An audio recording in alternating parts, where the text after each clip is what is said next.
Morning came too quickly. Desu had barely slept. He kept thinking about Vorthak hiding in the cargo container. He kept worrying that someone would discover the dragon. When his alarm went off, he felt exhausted. The station was already busy. Workers moved between buildings. Ships took off and landed. Everything seemed normal. Desu grabbed coffee and a breakfast roll from the cafeteria, but he also filled another container with extra food. Nobody noticed.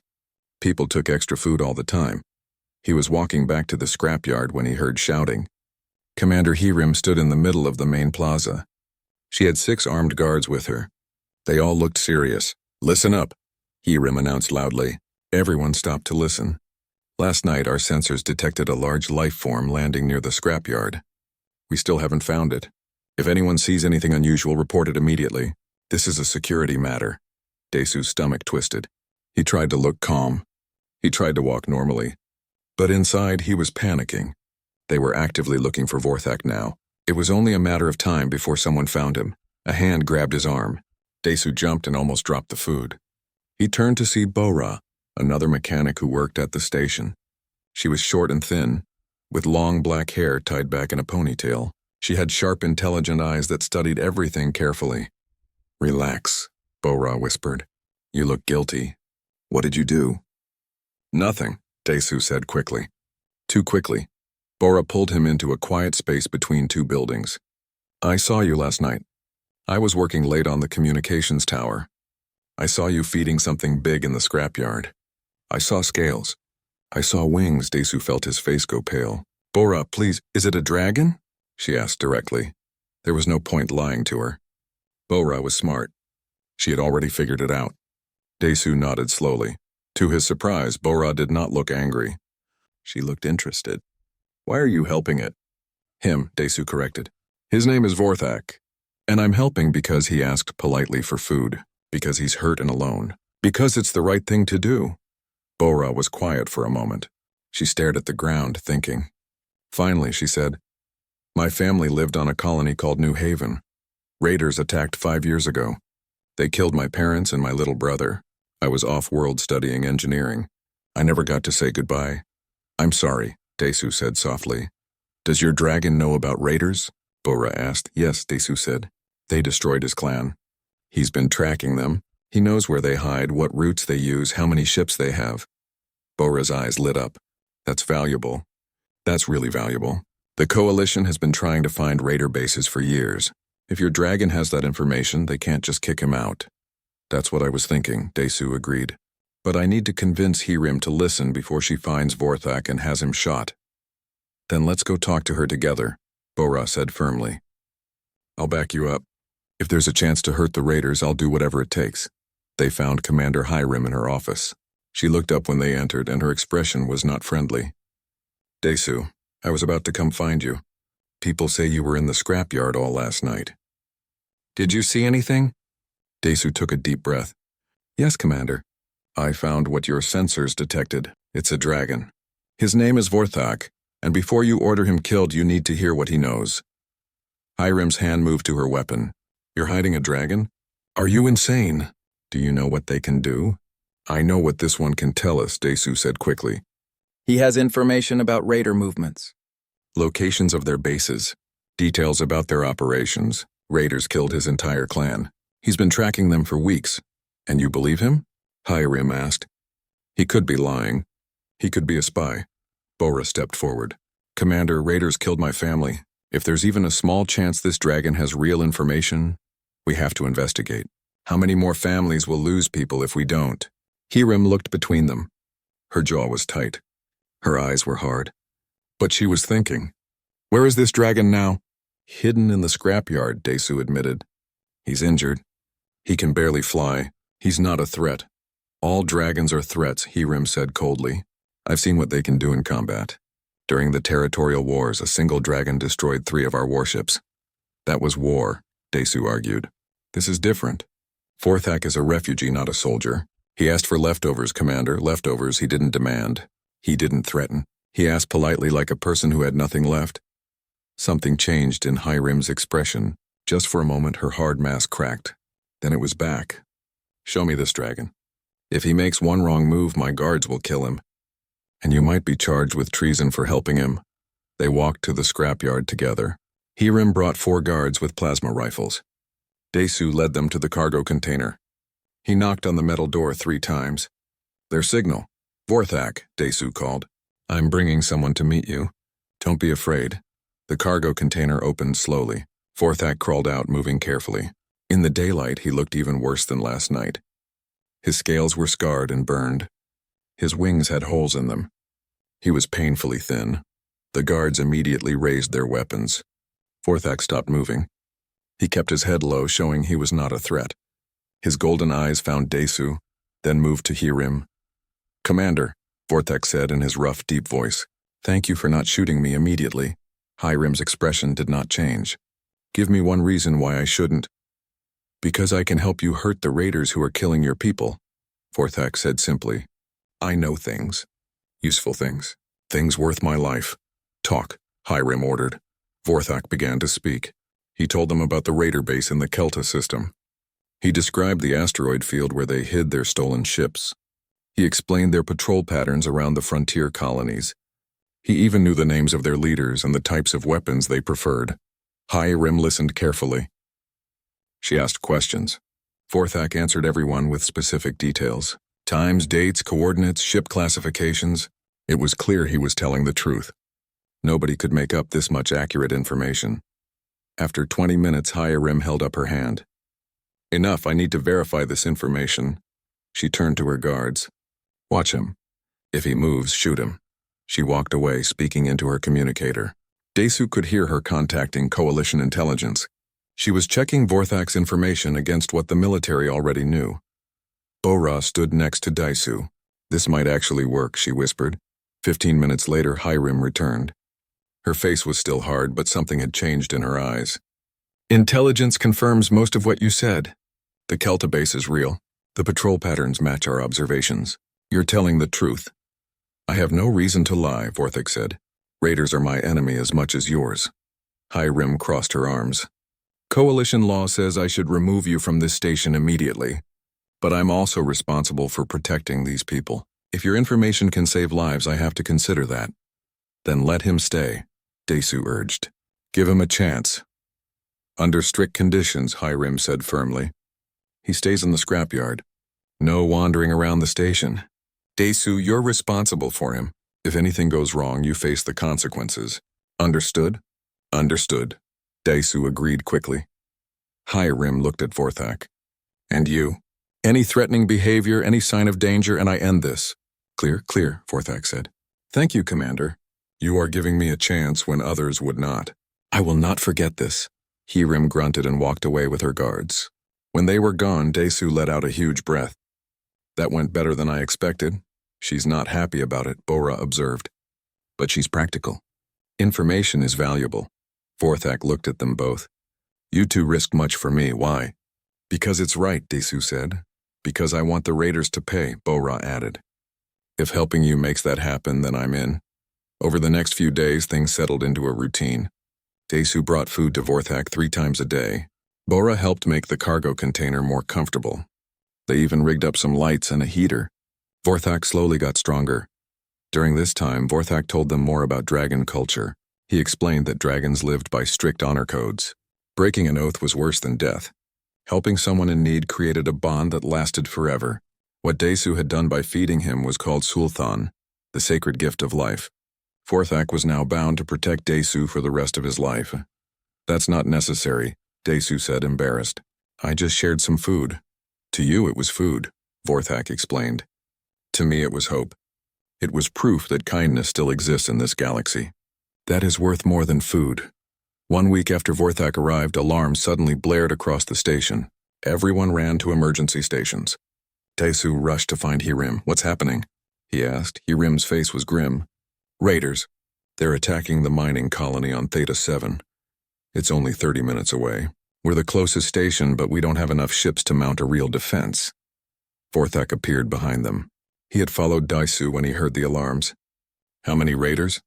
That doesn't concern you, Hiram started to say. 5 ships, Vorthak said, looking at the sensor data on the screen. Medium class. Probably 50 raiders total. I can help, You can barely fly, Hiram pointed out. Can pill. The sun was setting over the frontier station when Desu heard the crash. He had been working late in the scrapyard, fixing a broken engine from an old cargo ship. The noise made him jump.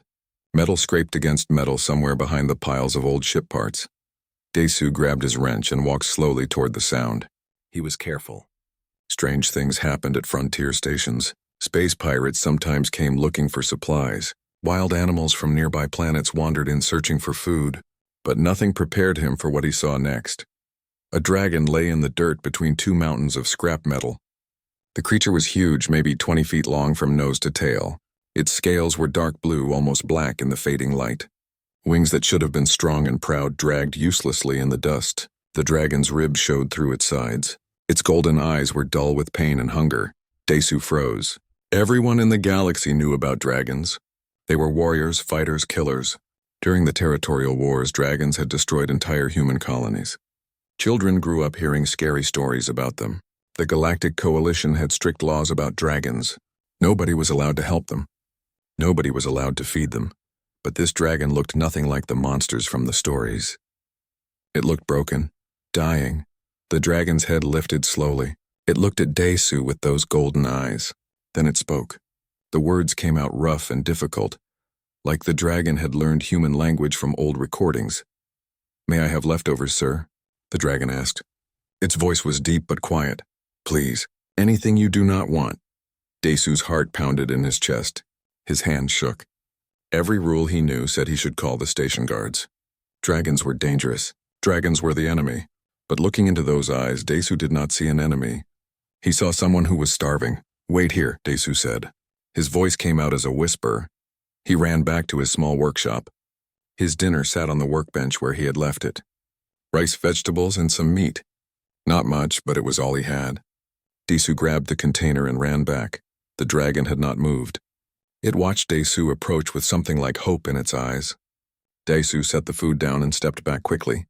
The dragon moved its head forward slowly, almost like it was afraid the food might disappear. Then it ate. Desu had never seen anyone eat like that. The dragon was so hungry it shook. It finished everything in seconds, then licked the container clean. When it looked up at Desu again, there were tears in its golden eyes. "Thank you," the dragon said. "I am Vorthak. I have not eaten in many days." Desu sat down on a piece of old ship hull. His legs felt weak. "Why are you here?" "Dragons don't come to human stations." Vorthak's head dropped. "My clan is gone. Raiders came to our homeworld. They killed everyone. My family, my friends, the young ones. I escaped, but I have been running for weeks. No place is safe. No one will help a dragon." "Raiders?" Desu asked. "The same ones attacking our colonies?" "Yes," Vorthak said. "They take everything. Kill everyone. They do not care if you are human or dragon or anything else. They only want resources and power." Desu thought about this. Raiders were a problem for everyone in this part of the galaxy. They attacked small colonies and stations, stealing supplies and kidnapping people. The coalition tried to stop them, but raiders were smart. They hit fast and disappeared into deep space. "You're hurt," Desu said, noticing the burns on Vorthak's wings. "What happened?" "Plasma weapons," Vorthak explained. "I tried to fight them. I failed. Now I cannot fly well. I crash more than I land." A voice called out from across the scrapyard. "Desu, where are you?" Desu's stomach dropped. That was Commander Hiram. She ran the station's security. If she found Vorthak, she would have him killed or sent away. Coalition law was clear. "Hide," Desu whispered to the dragon. "Don't make any noise." Vorthak pulled his body behind a large pile of scrap metal. His dark scales blended into the shadows. Desu stood up and walked toward Hiram's voice. The commander stood near the entrance to the scrapyard. She was tall and tough, with short black hair and eyes that missed nothing. She had been a soldier before becoming a commander. Everyone respected her, but everyone was also a little afraid of her. "There you are," Hiram said. "Did you hear that crash earlier?" "Sensors picked up something landing near here. Something big." "Probably just another piece of space junk," Desu said. He tried to sound casual. "Lots of old satellites fall out of orbit around here." Hiram looked past him into the scrapyard. Sensors said it was moving. Living. "Could be one of those big birds from the forest," Desu suggested. "They fly over here sometimes looking for food." Hiram stared at him for a long moment. Desu felt sweat on his neck. Finally, she nodded. Okay, but if you see anything strange, report it immediately. We've had reports of raiders in nearby systems. Everyone needs to stay alert. I will, Desu promised. Hiram left. Desu waited until she was completely gone, then rushed back to Vorthak. The dragon was still hiding, barely breathing. That was close, Vorthak said softly. You lied for me. Why? You could get in trouble. Desu did not have a good answer. It was stupid to help a dragon. It was against the law. It was dangerous. But when he looked into Vorthak's eyes, he saw the same thing he had seen before. Not a monster. Just someone who needed help. I don't know, Desu admitted. But I can't just let you die. The coalition will not allow me to stay, Vorthak said. They will send me away. Or worse. Then we need to figure something out, Desu said. He started thinking. His mind worked fast when he had a problem to solve. That was what made him a good mechanic. Tell me more about these raiders. What do you know about them? Vorthak's eyes became more alert. I know much. I tracked them for weeks after they destroyed my clan. I know where they hide. I know their routes. I know how many ships they have, Desu smiled. Then you're not just a dragon. You're valuable information. If I can convince the commander that you know things that can help us fight the raiders, maybe she'll let you stay. You would do this for me? Vorthak asked. We just met. You do not know me. You asked for leftovers, Desu said simply. You didn't threaten me. You didn't attack. You asked politely for food I wasn't using. That tells me what kind of person you are. Vorthak made a sound that might have been a laugh or a sob. Among my people, what you did has a name. Sultan, the sacred gift of life. When someone feeds you when you are dying, you owe them everything. You saved my life, Desu. I will not forget this. Desu felt uncomfortable with such serious words. Let's just focus on keeping you alive first. Can you move? We need to hide you better before morning. Together they worked through the night. Desu cleared out space inside an old cargo container. He brought blankets and water. He even managed to find more food from the station's waste disposal. Other workers threw away so much. To Vorthak, it was a feast.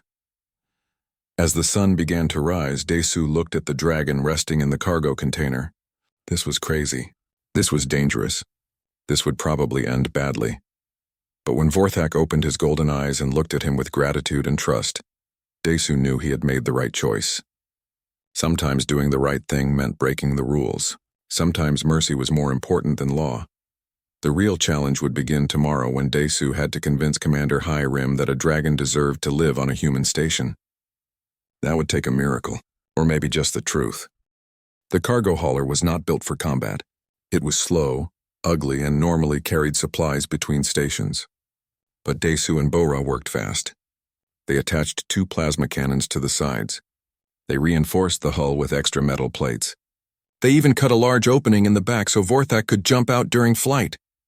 This is insane, Bora said as she welded the last plate into place. You know that, right? Completely insane, Desu agreed. He was in the cockpit running system checks. Everything was working barely, but those colonists need help now. Vorthak climbed into the cargo bay. He had to curl his body to fit, but he managed. His golden eyes glowed with determination. I am ready. They launched with minutes to spare. The cargo hauler shook and rattled as it entered space. Desu pushed the engines as hard as he could. The ship groaned in protest but kept moving. Theta 7 colony ahead, Desu announced. I'm seeing 5 raider ships. They're firing at the settlement. Through the cockpit window, Desu could see explosions on the planet's surface. Buildings burned. People were dying down there. His hands tightened on the controls. Take us in close, Vorthak called from the cargo bay. I will handle the raiders. You're still hurt, Desu reminded him. Your wings are strong enough for this, Vorthak interrupted. Trust me, Desu. I know what I can do. Desu brought the cargo hauler in fast. The raider ships spotted them immediately. 3 ships broke off from attacking the colony and turned toward them. They probably thought the cargo hauler was an easy target. They were wrong. Now, Vorthak shouted. Desu opened the cargo bay door. Vorthak leaped out into space. For a moment he fell. Then his wings spread wide and caught the solar wind. He flew toward the nearest raider ship like a missile. The raiders tried to shoot him. Plasma bolts filled the space around Vorthak. But dragons were built for combat. Vorthak twisted and turned, dodging most of the shots. The ones that hit him barely slowed him down. His scales were like armor. Vorthak slammed into the first raider ship. His claws tore through the hull like paper. Oxygen vented into space. The ship spun out of control and exploded. "One down," Desu said into the communicator. He was firing the cargo hauler's plasma cannons at another raider ship. His shots were not very accurate, but they distracted the raiders. The second raider ship tried to run. Vorthak chased it down. He grabbed the ship's engine section with his powerful jaws and ripped it clean off. The ship died instantly, floating dead in space. "Two down," Desu reported. The remaining 3 raider ships grouped together. They were smarter now. They knew Vorthak was dangerous. They focused all their weapons on him at once. Vorthak roared. The sound carried through space somehow, vibrating through the cargo hauler's hull. It was a battle cry, ancient and terrifying. Then he charged straight at them. Desu's heart stopped. There were too many weapons firing. Vorthak was going to die, but the dragon was faster than Desu thought possible. He flew in a spiral pattern, making himself hard to hit. When he reached the ships, he did not attack them directly. Instead, he flew between them, forcing them to stop firing or risk hitting each other. In that moment of confusion, Vorthak struck. He grabbed one ship with his front claws and threw it into another. Both ships collided and exploded in a ball of fire. The last raider ship tried to escape. Vorthak caught it with his tail, swinging the heavy appendage like a club. The ship crumpled and fell toward the planet. 5 down, Desu said, amazed. All raiders destroyed. Vorthak flew back to the cargo hauler. He was bleeding from several wounds. Burns covered his scales, but his eyes still glowed bright. He crawled back into the cargo bay and collapsed. "Get us down to the colony," Vorthak said weakly. "People need help." Desu landed near the colony's main settlement. The damage was bad. Buildings were destroyed. Fires burned everywhere. But people were alive. They came out of shelters looking at the sky where Vorthak had fought. A man ran up to the cargo hauler. He was old, with gray hair and a burned jacket. "You saved us," he said. "That dragon saved us." "His name is Vorthak," Desu said. He helped the dragon out of the cargo bay. Vorthak could barely stand. More colonists gathered. They stared at Vorthak with wide eyes. Dragons had always been enemies, but this dragon had fought for them. This dragon had protected them. A woman approached slowly. She was carrying a small child. The child had been crying, but now he stared at Vorthak with curiosity instead of fear. "Thank you," the woman said simply. She bowed to Vorthak. "Thank you for saving my son." Vorthak's eyes softened. "I did what anyone should do. Protect those who cannot protect themselves." More colonists came forward. They brought medical supplies for Vorthak's wounds. They brought food and water. They spoke words of gratitude. For the first time in his life, Vorthak was not feared. He was welcomed. News of the battle spread quickly. Within hours, every station and colony in the sector knew what happened. A human mechanic and a dragon had saved Theta 7. People did not know what to think. Dragons were supposed to be enemies. But this dragon was a hero. Back at the frontier station, Commander Hiram was dealing with angry messages from Coalition headquarters. Admiral Taiwan himself was coming to investigate.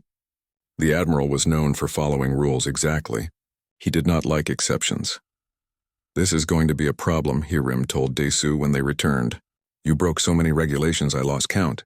Taking an unauthorized dragon into combat, modifying a cargo hauler without permits, leaving the station without orders." "But we saved lives," Desu protested. "I know," Hiram said. Her voice was softer than usual. "And that's the only reason you're not in a cell right now. But the Admiral is coming, and he will not be as understanding as me."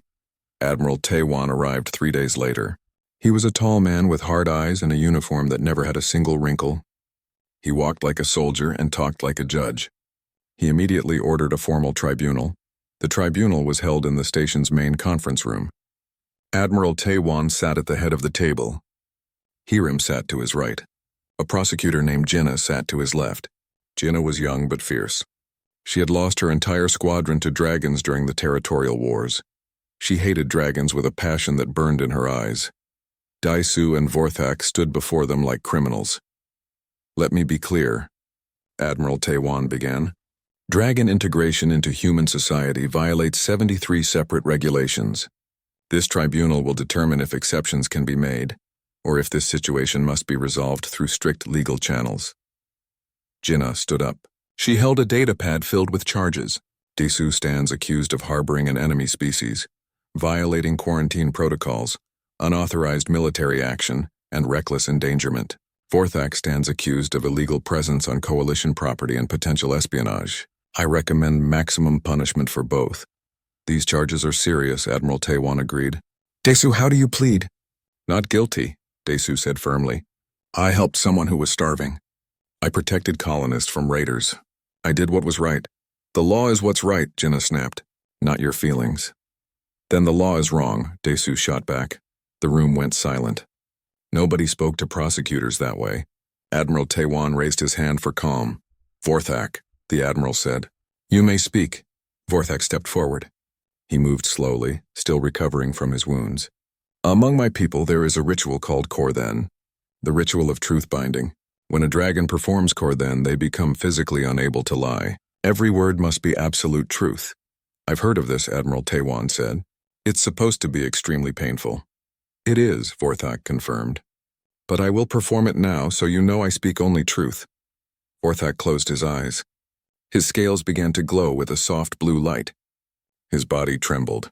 Sweat appeared on his scales. After a minute, he opened his eyes. They blazed with light. I am bound, Vorthak said. His voice sounded different, echoing strangely. I cannot lie until the ritual ends, Jinnah leaned forward. Did you come here to spy on humans? No, Vorthak said. I came here because I was starving and had nowhere else to go. Are you working for the raiders? No. The raiders murdered my entire clan. I hate them. Did you manipulate Desu into helping you? No, he chose to help me of his own will. I only asked for leftovers. Jinnah's face was red with frustration. Every answer was clear and simple. The truth-binding ritual was working. Admiral Taiwan leaned forward. Tell us about the raiders. Everything you know. For the next hour, Vorthak spoke. He revealed raider supply routes that the coalition did not know existed. He named raider leaders and their backgrounds. He described their weapons, their tactics, their weaknesses. He provided coordinates for 6 hidden bases. The information was incredible. Military intelligence officers who were listening started typing frantically, checking everything Vorthak said. This is accurate, one officer reported. We're confirming multiple details right now. This intelligence is worth millions. Bora stood up from the audience. Permission to speak, Admiral? Admiral Taiwan nodded. I've analyzed Vorthak's impact since he arrived, Bora said. She displayed data on a screen. Raider attacks in this sector have dropped 60%. 3 colonies were saved, including Theta 7. Over 200 lives were preserved, and we gained intelligence that could end raider operations entirely. This dragon has done more to protect humans in 2 weeks than some soldiers do in years, Bora continued. If that's not valuable, I don't know what 6 months past. The Dragon Integration Initiative grew faster than anyone expected. Word spread through the galaxy about Vorthak and the program. Dragons who were refugees, outcasts, or simply tired of war came to join. They wanted a chance at peace. They wanted a chance to prove themselves. Desu now led a team of 12 dragons. Each one had their own story of loss and hope. Each one wanted to help fight the raiders who had hurt so many species. The frontier station had been expanded with new facilities to house them. Special training areas were built where dragons and humans could practice working together. It was not easy. Many humans still feared dragons. Many dragons did not trust humans. Old hatreds died slowly. But progress was being made one small step at a time. Desu stood in the main training hall watching a flying exercise. A young pilot named Subin was learning to work with a dragon named Krath. Krath was smaller than Vorthak, with green scales and bright orange eyes. He was quick and clever, good at tight maneuvers. Left, go left, Subin shouted from her small fighter craft. Krath turned sharply, dodging a practice missile. Subin followed his movement perfectly, covering his vulnerable spots with her ship's shields. They moved together like partners who had been working for years, not months. Good, Desu called out. Much better. You're starting to anticipate each other. Subin landed her craft and climbed out. She was young, maybe 25, with short hair and a constant smile. She loved flying more than anything. Krath is amazing, she said, patting the dragon's side. He sees things before I do. Krath made a rumbling sound that was his version of a laugh. Subin reacts faster than any pilot I've known. We make a good team. This was what Desu loved to see. Humans and dragons working together, trusting each other, becoming friends. It gave him hope, but not everyone felt the same way. In another part of the station, a tactical meeting was going badly. Jenna stood at a strategy table with several military officers. Maps and data filled the screens around them. She was trying to explain how to coordinate dragon flight patterns with human ship formations. The officers were not listening well. Dragons are too unpredictable, one officer complained. They don't follow standard formations. Then we adapt our formations, Jenna said, frustrated. That's the point of integration. Both sides learn from each other. Easy for you to say, another officer muttered. You don't have to fight beside them. Jenna's jaw tightened. She had been working hard to make the program succeed, but many soldiers still resisted. They saw dragons as weapons to be used, not partners to be trusted. The attitude made her angry, though she tried not to show it. Hyunwoo, a tactical officer who supported the program, spoke up. I've been working with a dragon named Velkara. Her spatial awareness is incredible. She can sense ship positions in 3 dimensions better than our sensors. If we use her abilities correctly, we could revolutionize fleet positioning. If we can trust her, the first officer said. We can, Hyunwoo insisted. I've trained with her for months. She saved my life twice in simulations. She's more reliable than half our pilots.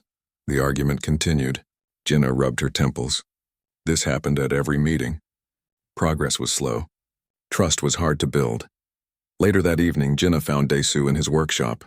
He was repairing a damaged flight harness used by one of the dragons. His hands moved with practiced skill, fixing broken straps and replacing worn buckles. We have a problem, Jinna said. Daesu looked up. What kind of problem? The resistance kind. Half the military officers don't want dragons in combat roles. They think it's too dangerous, too risky. And what do you think? Daesu asked. Jinna was quiet for a moment. 6 months ago, she would have agreed with those officers. She had hated dragons with every part of her being, but working with Vorthak and the others had changed her. Slowly, painfully, but changed nonetheless. I think they're wrong, she said finally. The dragons have proven themselves, but proving it to people who don't want to see is impossible. Maybe they need a demonstration, Daesu suggested. Something that shows what dragons and humans can do together. Before Jinna could respond, alarms sounded throughout the station. Everyone rushed to emergency stations. Daesu and Jinna ran to the command center where Admiral Taewan was coordinating the response. What happened? Jinna demanded. Incident in the training hall, an officer reported. One of the dragons attacked a soldier. Daesu's blood went cold. This was exactly what everyone feared. One mistake could end the entire program. They ran to the training hall. A crowd had gathered. Medical teams were treating a soldier on the ground. His name was Sang-woo, a private who had only been at the station for a few weeks. His shoulder was badly injured, bleeding heavily. A dragon named Threx stood nearby, surrounded by armed guards. Threx was medium-sized with gray scales and purple eyes. He looked terrified. His whole body shook. What happened? Daesu asked, pushing through the crowd. The dragon attacked him, one guard said. We saw it happen. Sang-woo was just walking by and the dragon lunged at him. That's not what happened, Subin protested. She had witnessed everything. Sang-woo moved suddenly. He walked right into Threx's space without warning. Threx reacted on instinct. Doesn't matter, the guard said. A human is hurt. The dragon is dangerous. I did not mean to, Threx said quietly. His voice shook. I did not mean to hurt him. I am sorry. I am so sorry. Admiral Taewan arrived with Commander Hirim. They assessed the situation quickly. Sang-woo was being taken to medical. Threx was being held at gunpoint. The crowd was angry and scared. This is exactly what we warned about, one officer said loudly. Dragons can't be trusted around humans. This program should be shut down immediately. Other voices agreed. The sentiment spread through the crowd like fire. Months of progress was crumbling in minutes. Daesu stepped forward. Everyone calmed down. Let's find out what actually happened before we make decisions. We know what happened, the officer snapped. A human was attacked. By accident, Subin insisted. It was an accident. The argument grew louder. People started shouting. The dragons who were watching looked frightened. They knew what this meant. If the program ended, they would be sent away. Back to having no homes, no safety, no future. Vorthak pushed through the crowd. He moved to stand beside Threx. This was not an attack. Threx would never intentionally harm anyone. He is one of the gentlest among us. Tell that to the injured soldier, someone yelled. I will, Vorthak said. He looked at Admiral Taiwan. Let me speak to Sang-woo. Let me explain, please. Admiral Taiwan considered this. The situation was bad. If he made the wrong choice, it could spark violence. But he had started this program knowing risks would come. Fine, he said. When Sang-woo is stable, you can visit him. But Threx is confined until we complete a full investigation. Threx's head dropped. I understand. Guards led Threx away. The dragon did not resist. He looked broken, defeated. The other dragons watched him go with sad eyes. Jinna pulled Daesu aside. This could end everything we've built. I know, Daesu said. We need to fix this fast. Over the next 2 days, the station was tense. Anti-dragon protests happened in the main plaza. Soldiers demanded the dragons be removed. News of the incident spread to other stations and colonies. People who had been skeptical of the program now called for it to be shut down completely. Threx stayed in a holding cell. He refused to eat. He refused to speak. Dragon honor demanded penance for harm caused, even accidental harm. In dragon culture, the proper response was starvation until forgiveness was granted. Threx was slowly dying by choice. Vorthak explained this to Daesu. We cannot force him to eat. It would dishonor him further. Only Sang-woo can release him from this obligation. Then I need to talk to Sang-woo, Daesu said. He went to the medical center. Sang-woo was recovering well. The shoulder injury was serious but not permanent. He would heal completely in a few weeks. When Daesu entered, Sang-woo looked nervous. I heard people want to end the program because of me, Sang-woo said quietly. I didn't want that. What do you remember about what happened? Daesu asked. Sang-woo looked ashamed. I was having a bad day. I wasn't paying attention. I saw Threx and I panicked. I have nightmares sometimes. About dragons. From the war. When I saw Threx, something in my brain just reacted. I moved toward him without thinking. It was stupid. So you startled him, Daesu said. Yeah, he didn't attack me. He just reacted when I got too close too fast. It was my fault, not his. But no one wants to hear that. I'll make them hear it, Daesu promised. But right now Threx is dying. Sang-woo sat up quickly, then winced in pain. Why? Daesu explained dragon honor culture and the penance of starvation. Sang-woo's eyes went wide with horror. He's killing himself because of me? Because he accidentally hurt me? Sang-woo tried to stand. I need to see him. Now. They went to the holding cell together. Threx lay on the floor, weak and thin. He had not eaten in 2 days. His scales had lost their shine. His eyes were dull. Threx, Sang-woo called. Look at me. The dragon's eyes opened slowly. He saw Sang-woo and immediately looked away in shame. I'm the one who should apologize, Sang-woo said firmly. I scared you. I moved wrong. The raider fleet appeared on sensors like a dark cloud. 300 ships of various sizes filled the space between stars. They moved in coordinated patterns, clearly well organized and well equipped. Intelligence reports said their target was the Harmony system, where 7 agricultural worlds fed billions of people across human space. If those worlds burned, humanity would face famine within months. The coalition fleet assembled to meet them. Admiral Taiwan commanded from his flagship, a massive dreadnought called the Unbreakable. Around him gathered every ship that could reach the Harmony system in time. Fighters, frigates, destroyers, and carriers formed up in defensive positions. In total, they had about 100 ships, 300 against 100. The odds were terrible. Daesu stood in the hangar bay of a carrier ship, checking equipment one last time. Around him, the Dragon Corps prepared for battle. 12 dragons, 12 human partners, all ready to fight together. They wore specially designed harnesses that held communication equipment and emergency supplies. The dragons themselves needed no weapons. Their claws, teeth, and scales were enough. Vorthak approached Daesu. The dragon's golden eyes gleamed with determination. Are you afraid? Vorthak asked. Terrified, Daesu admitted. You? Same, Vorthak said. But we do this anyway. Because it matters. Subin was strapping herself into her fighter. Nearby, Krath stretched his wings, preparing his muscles for the hard flying ahead. The young dragon looked excited rather than scared. Remember the training, Subin told him. We stick together. We watch each other's backs. Always, Krath promised. Hyunwoo sat in the tactical command center of a destroyer, working with Velkara. The large female dragon would not enter the direct combat. Instead, her incredible spatial sense would help coordinate the entire fleet. She could track hundreds of ships simultaneously, something human sensors struggled to do.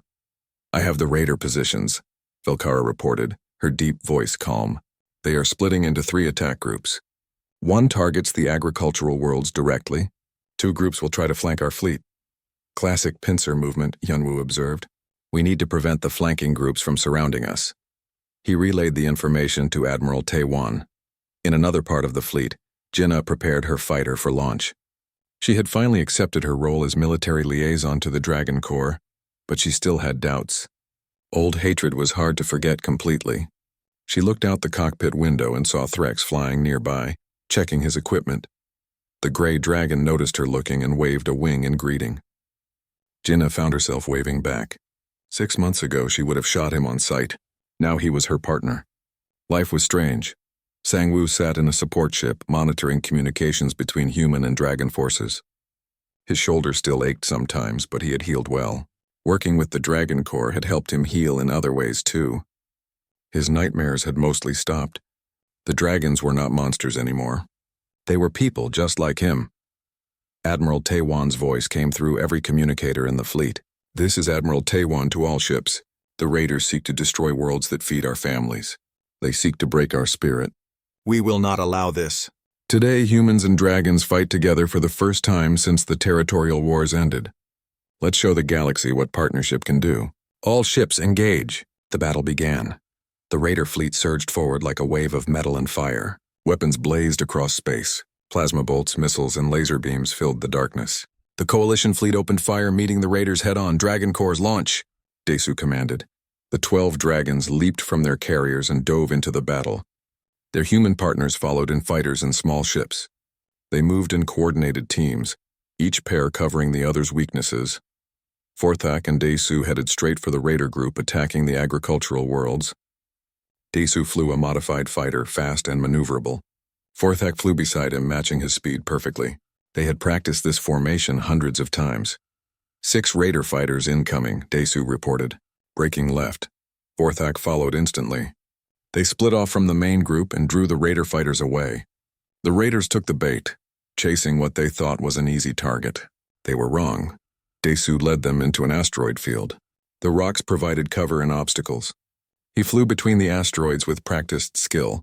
Forthak followed, using his smaller size and natural agility to twist through spaces the raider ships could not fit through. Now, Desu shouted. He pulled a sharp turn. Forthak understood immediately. The dragon grabbed a large asteroid with his powerful legs and threw it at the pursuing raiders. The rock smashed into 2 ships, destroying them instantly. Desu spun around and fired his weapons at another raider, disabling its engines. Forthak finished off the remaining 3 with claws and tail strikes. 6 raiders down in less than 2 minutes. Good work, Desu said, breathing hard. Let's find more. Subin and Krath faced different challenges. A massive raider destroyer was firing on one of the agricultural worlds, its weapons setting fires on the planet's surface. They needed to disable that destroyer fast. It's too big for us to take alone, Subin said, studying the ship. Maybe we don't need to destroy it, Krath suggested. Just blind it. What do you mean? The sensor arrays, on the top of the ship. If we take those out, it can't aim properly. Subin grinned. You're brilliant. Let's do it. They flew toward the destroyer, dodging its defensive fire. The ship's weapons tracked them, but Krath was too fast. He spiraled and twisted, making himself impossible to hit. Subin stayed close, using her fighter's shields to protect Krath when necessary. They reached the top of the destroyer. Krath landed on the hull with a heavy thump that shook the ship. His claws tore into the sensor arrays, ripping them apart. Sparks and debris exploded into space. The destroyer's weapons went silent, unable to track targets anymore. Sensors destroyed, Subin reported. The destroyer is blind. Coalition ships immediately took advantage. They hit the disabled destroyer with concentrated fire. Within minutes, the huge ship exploded. One of the biggest threats to the agricultural worlds was gone. Hyunwoo and Velkara worked in perfect coordination. Velkara's spatial sense gave them an incredible advantage. She detected raider movements before human sensors could. She predicted attack patterns and saw weaknesses in enemy formations. 3 raider cruisers are trying to flank from the left, Velkara reported.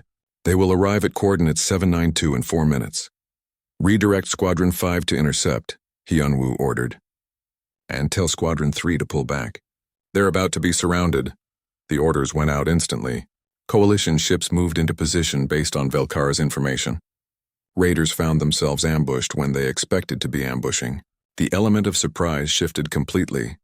"Your dragon is saving lives," Admiral Taiwan commented over a private channel. "The tactical advantage is enormous." "She's amazing," Hyunwoo agreed proudly. But not everything went smoothly.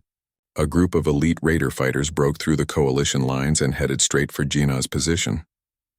They recognized her ship's markings as a command vessel and wanted to take her out. "I've got 6 on my tail," Gina called. "I need backup." "Coming!"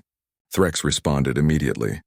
The gray dragon dove from above, positioning himself between Gina and the raiders. Plasma bolts filled the space around him. One shot hit his shoulder. Another burned along his side. But Threx did not move away. He stayed between Gina and danger, using his own body as a shield. "Threx, get out of there!" Gina screamed. "You're taking too much damage." "No," Threx said calmly. "I protect my partner." Gina's heart twisted. This dragon, who she had once wanted dead, was dying to save her life. Something inside her finally broke. All the old hatred, all the old fear, it shattered like glass. She saw clearly for the first time what Daesu had been trying to show her for months. Dragons were not monsters. They were people. People who could be brave, loyal, and selfless. "Hold on," Gina shouted. She pushed her fighter to maximum speed and executed a maneuver she had practiced 1,000 times, but never used in real combat. She spun her ship in a tight circle, bringing her weapons to bear on the raiders chasing them. Her fire was perfect. 3 raiders exploded. The other 3 scattered. "Now get behind me," Gina ordered Threx. "It's my turn to protect you."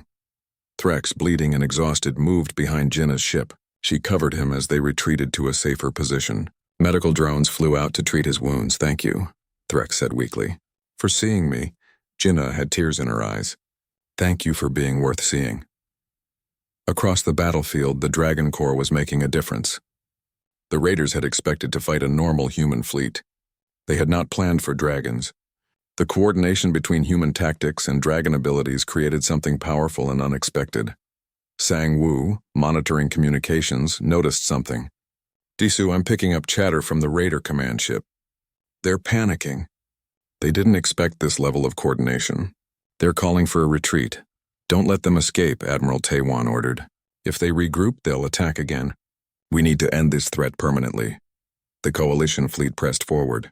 Dragons and humans fought side by side with perfect teamwork. Subin and Krath disabled another destroyer.